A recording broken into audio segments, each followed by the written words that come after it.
maa ngi nuyu téléspectateur di nuyu ak internet yi yëpp di kontaan tamit ci déplacement bi ngeen def ñëw fii ngir taataan si ay kàddu seede ci El Hadj Mamadou Ndiaye Doss. mu nekkoon seen naataango di wax ne sax ne dem nañ ba nga xamante ni partout dans le monde ñëpp ñu ngi koy bàyyi xel ci li nga xamante ni moom la doon tasee xibaar fii ci Sénégal ñu dem ba sunu borom moom ko jëlee ko fii yóbbu ko fa nga xamante ni fa la nekk tey ñu toog ak yéen di xalaat ne sax am na ay jaar-jaar yu nga xamante ni jot na fa jaar ak yéen. ñu bëggoon rek ci fàttaliku ak ci tënk nga indil ñu ci ay leeral. waaw Ndiaye Doss man mën naa ni du Sen TV la ñu xamante man ak moom liggéeyandoo nañu Walfadjri mu nekk Walfadjri fa laa ko njëkk a xamee ma gis ci moom nit koo xam ne nit ku jullite nit ku propre nit ku civilisé nit ku bëgg boppam nekk nit ku gore nit ku maandu teg ci Ndiaye Doss bu bëree wax rek ci télé bi la ak rajo bi mais en dehors télé bi ak rajo bi boo xam bëriwut te mag la woon ci ñun. ndax daf ñu doon xelal ci lu bëree bëri lu xew ak lu mën nekk wala ñu nekk ci rajo bi wala télé bi am na ñu doxalee wala am na ñu waxee balaa ñuy génn télé bi danañu woo ñu rakk nangam ak nangam nii ak nii nga war a doxee kon kooku mën naa ni mbokk la woon ci ñun mbokku deret la woon ci ñun mu nekk fi nag nekkin bu rafet ndax ànd moom su rafetee rek seede yi dafay rafet te day dëggu nit ku dëggu la woon koo xamante ni si. dayoo boo mën a toll ak cër bu la yàlla mën a may ak noo mën a mel ci àdduna su la waree wax dëgg da la koy wax xëy na dëggoom moo ëppoon sax ba bu dee wax ci télé wala ci rajo da ngay gis muy waxee dënn di waxee xol parce que day bëgg nit ñi xam ne li muy wax looloo nekk donc ñun ñu perte ku rëy perte un pionnier koo xam ni D-Média jaraloon na ko lu nekk jaraloon na ko ñu xas ko jaraloon na ko ñu ŋàññ ko waaye tamit mu nekk nit koo xamante ni tamit askanam jaraloon na ko lu nekk ndax Ndiaye dafa féetewoo woon askan wi bari nañ fi gis ay journalistes yoo xam ni seen i waxi daaw ak seen i waxi ren boo ko méngalee du doon benn mais Ndiaye waxi daawam ak waxi renam boo ko méngalee benn lay doon askanam wee ko ñoroon da doon xeexal askan wi te buggul tamit injustice loolu gis nañ ko ci moom ñuy ñaan rek suñu borom xaare ko ci aljuna yi gën yëkkawe te di wax rek ni ñaan tamit. président de la république ñun ñëpp benn ñaan bi la mooy di ñaan ñu jëlee ko Espagne indil ñu fii corps bi ci Sénégal ndax Ndiaye liggéeyal na loolu réewam te nit ki bu liggéeylee réewam da ko war a delloo njukkal te lenn rek la ko réewam war a mën a delloo njukkal muy jëlee ko Espagne indi ko fii ñu denc ko fii ndax laataa muy làqu sax dégg naa kàddoom yu mujj mu doon wax mooy lu ma am ak lu ma gënal lu ne mooy dellu Sénégal donc kon kooku wax na boppam donc kon ñu ngi ñaan talal loxo président de la république ak gouvernement ak bonne volonté yu ci nekk lu ñu mën a def rek ba kooram dellusiwaat fii ci Sénégal ñu denc ko fii ci Sénégal dana gënal njabootam waaye danañu gënal ñun ñi ay naataangoom. di fàttaliku rek ne li nga xamante ni moom mooy feebaru coronavirus bi moo tax ñu nekkandiku li nga xamante ni moom mooy frontière ñu tëj ko ba tax tey ki nga xamante ni moom mooy Ndiaye Doss kooram des fële ci Espagne comme ni nga ko waxee rek parce que ñëpp benn lañ kon daanaka ñu ngi ñaan ay kàddu yi nga xamante ni day jóge ci ñun di dem ci ki nga xam ne moo njiitu réew mi mooy mu jàppale ñu rek jàppale askan wi jàppale tamit ay njabootam indil leen seen koor bi ba ñu denc ko ci alhamdulilah rabbi alamin. maa ngi lay fay frère di nuyu internet yu info réew mi ak ñëpp ñi nga xamee ni Grand Théâtre TV ak ñëpp ñi nga xamante ni dinañ ñu seetaan. Alima ñu gis ne kat démb ki nga xamante ni moom mooy Ndiaye Doss bàyyeekoo na fi wuyu ji ki nga xamante ni moom mooy sunu borom mu nekkoon kenn ku nga xamante ni yaakaar naa ne kenn du ko naataamee ci fi nga xamante ni moom mooy D-Média ndaxte am na fi liggéey bu xamante ni bu am solo bu mu fi def ba xëy na fu D-Média toll rek xëy na am na ci part de responsabilité tey mu wuyu ji ki nga xamante ni moom mooy sunu borom ñu bëggoon rek nga indi ñu ci ay fàttaliku ak li nga xamante ni moom mooy kàddu njaal. waaw li ñu wax rek Sénégal moom fi mu ne ku nekk mën ngaa jaal Mamadou Ndiaye Doss sa bopp ñun dañu nekk ay xale di ko seetaan Walfadjri ñu ngi tase ak moom fii ci D-Média bi ñuy nekk Médina mais man depuis ma ñëw moom ak ñeneen ñu bari ñu mel ni moom papa laa leen di wax parce que li indi papa bi mooy dañu bokk nag sama benn rakku papa rajo Oxygène ñoom ñëpp ci seen tàmbali donc chaque jour à chaque fois su ma gisaan daf may wax sa kër maam lii sa papa diw lii sa bàjjen lii donc relation yooyu la ñu mës a am relation papa ak doom tëraay bi nag yàgg na waaye dañuy wax nit lu mun a jege-jege lu feebar metti boo sañoon du dem donc dem bi bett nañu bëri te ñun ñëpp sañuñu wax naqari nañu ndax ki ko def alalam la jël waaye metti na suñu xol ñun ñëpp donc li ñuy def mooy ñaanal ko yàlla suñu borom yërëm ko jéggal ko xaare ko àjjana te li ñuy wax boobaak léegi bi mu dëddoo ba tey moo di li ñuy ñaan état bu Sénégal autorité sénégalaise yi lillahi wa rasuli bu doon xaalis moo koy indi kenn du ko ñaan defe naa ni ndax ci réew mi la dëkk te am na ay nit am na ay jegeñaale ku mel ni président Bougane Gueye bi mu tawateeg léegi lu mu mën ak lu mu mënul mi ngi ko doon def mais li tax ñuy ñaan pour corps bi dellu si mooy jàngoro bi dal àdduna yëpp ñu tëj frontière yëpp ci àdduna bi loolu moo tax ñuy ñaan autorité sénégalaise yi nañ ñu dimbali Ndiaye Doss ñu indi ko fii ci Sénégal denc ko ci wetu njabootam mën koo gis loolu mooy ñaan bi nga xamante ne ñun ñëpp ñu ngi koy ñaan lillahi wa rasuli ci président Macky Sall ak ñëpp ñu mu àndal liggéey ku ci mën a taxaw rek na ci taxaw ba corps bi mën a ñëw ci Sénégal ñu mën koo denc ci wetu njabootam ñuy dem di ko ñaanal. Faye di rédacteur en chef bu Zik FM Sen TV ma leen di gërëm ci seen tànk yi di leen masaw di leen jàll également li ñu bokk ñun ñëpp parce que Ndiaye Dossu Sénégal yëpp la. Ndiaye Dossu presse bi yëpp la Ndiaye Dossu mboolem kuy liggéey ci rajo ak ci télé ba tey ji ci site internet yi ci Sénégal Ndiaye nag wax ci moom dina jafe du jafe dina jafe parce que loo waxaat dong lay doon parce que témoignage yëpp wane na ne nit la tout simplement parce que li mu doon sëkk ak askan wi ni mu mëne woon liggéeyam li mu doon dox ci biir askan wi tam également nit la parce que boo ko jëlee côté liggéey surtout man fi ma féeteeg moom en tant que rédacteur en chef li ma jot a dund ci moom gis naa ne ku neex a jiite la moomam ak ci ay at nag moomam ak ci ay at mais ku nangu kilifteef la nangu na kilifteef te pas-pasam ci liggéey bi wane na ko firndeel na ko ba tàyyi Ndiaye Doss boo ko joxee journal mu defal la boo ko joxee revue de presse mu defal la boo ko joxee émission mu taxawaay ba ca war rawatina thématique yi diine ji ñëw nga foog ne foofu la gën a mëne donc pour te dire multidimension bi mu amoon surtout polyvalence bi nga xam ne mënoon na ko ci sunu liggéey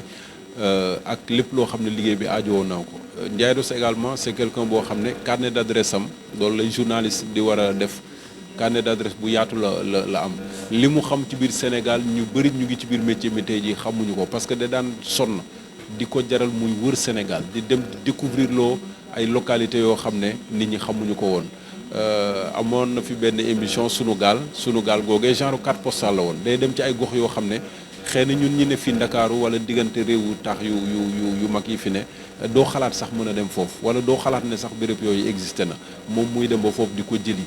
boole kook tawatu askan wa ak ñoom ni ñuy dundee tax ba Sénégal dem finalement ba nekk un lien avec lépp luy communauté lépp luy localité ci biir réew mi également ci wàllu liggéey Ndiaye Doss inspiré na ndaw ñu bëri tegaat na également ci yoon mag ñu bëri parce que ni mu doon defee liggéey bi benn instant nag tu as l'impression qu'il a été mal compris wala un incompris tout simplement parce que yenn position yi mu doon défendre mais lenn nga ciy jàngate mooy nit ku dëggu la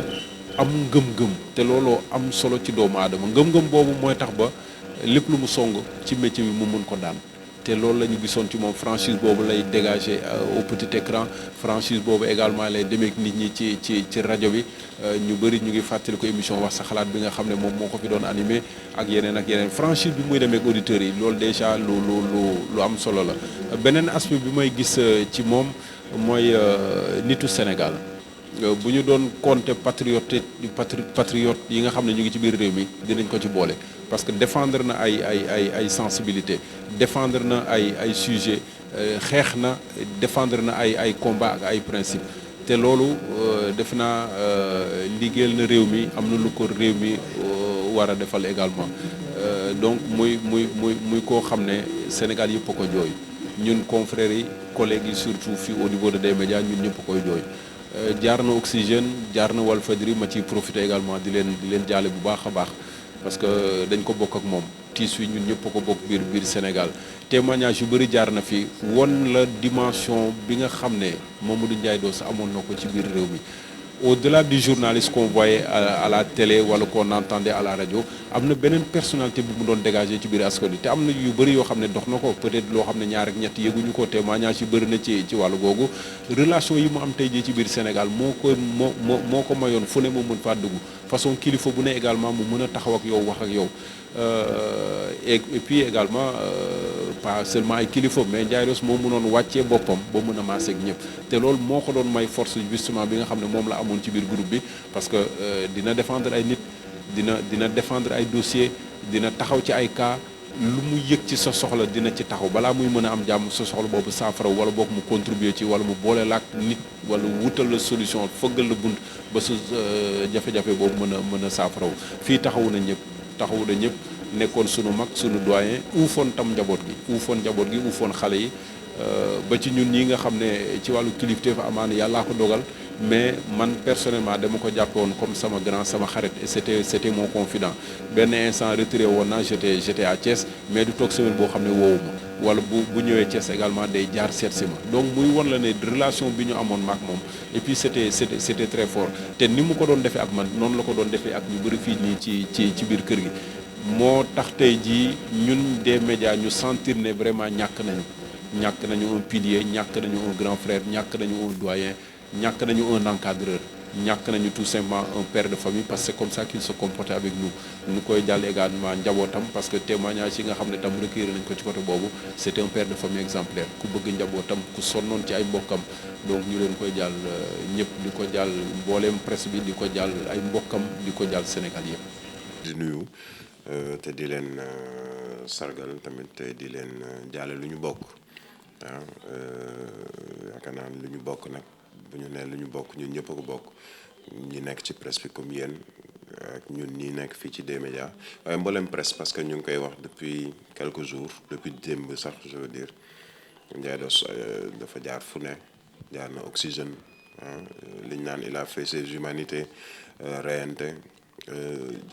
jàngale boole ci jóge fa dem Walfadjri ñu nekkoon fa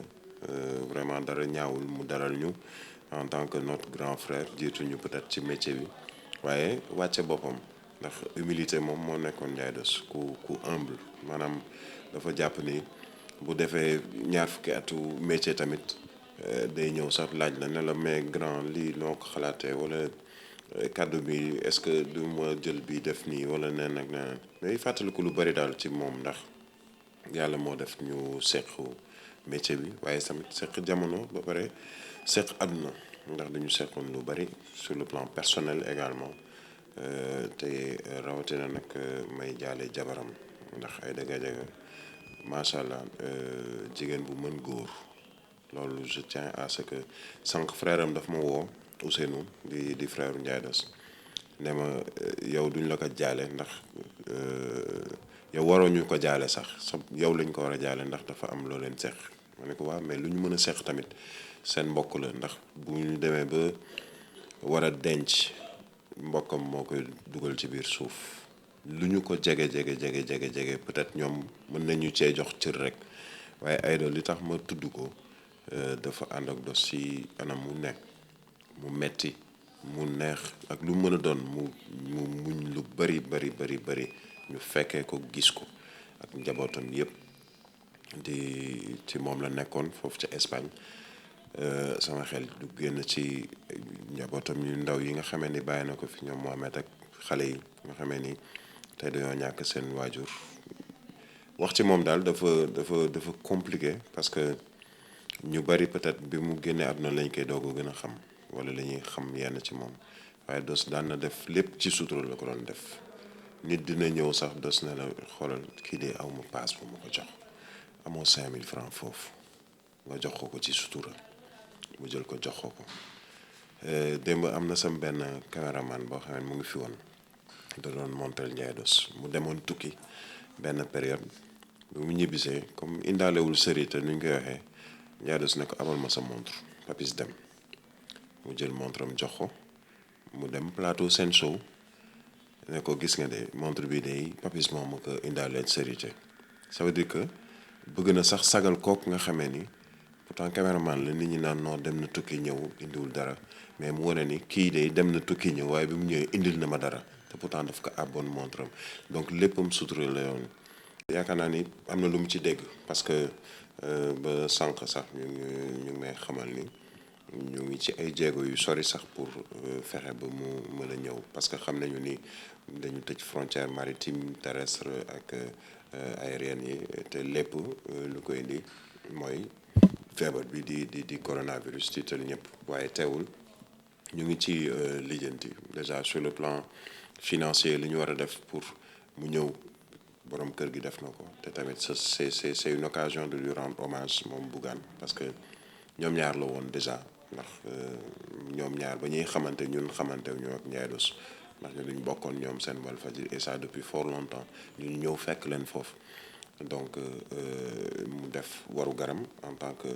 borom kër gi waaye tamit en tant que xaritam ndax Ndiaye Doss c'était également son conseiller donc ak les autorités ñu ngi ci parce que au plus haut niveau xamal nañu ni ñu ngi def seen kémt lay kàttan comme am na au moins possibilité muy cargo wala avion pour urgence sanitaire ñu mën a seet fu ñu ko ci mën a dugal pour mu ñëw waaye li wóor mooy ni comme fu ñu ko téye foofu en attendant ñu ngi koy saytu bu baax a baax parce que xam nañu ni actuellement muy Espagne muy Italie muy France ñoom dem nañu ba mënatuñu suul néew wala ñu génn dañ leen di génn ci morgue yi lu ñu def mooy di leen incinérer te muy loo xamee ñun moom incha allah dañ cay xar suñu tànk tubéy ndax ñu ngi ci wax ak autorités yi bugguñu ko ci moom nañu indil néewam daal ñu denc ko fii ni mu ko bëggee te nammee ko te wax ko mbokkam yépp ñi ko mujj déggante ak moom. ci feebaru corona boobu sax ci la ñuy woyandi suñu laaj ndaxte gis na ne bu fa eggee du baax muy li nga xamante ni moom mooy confinement.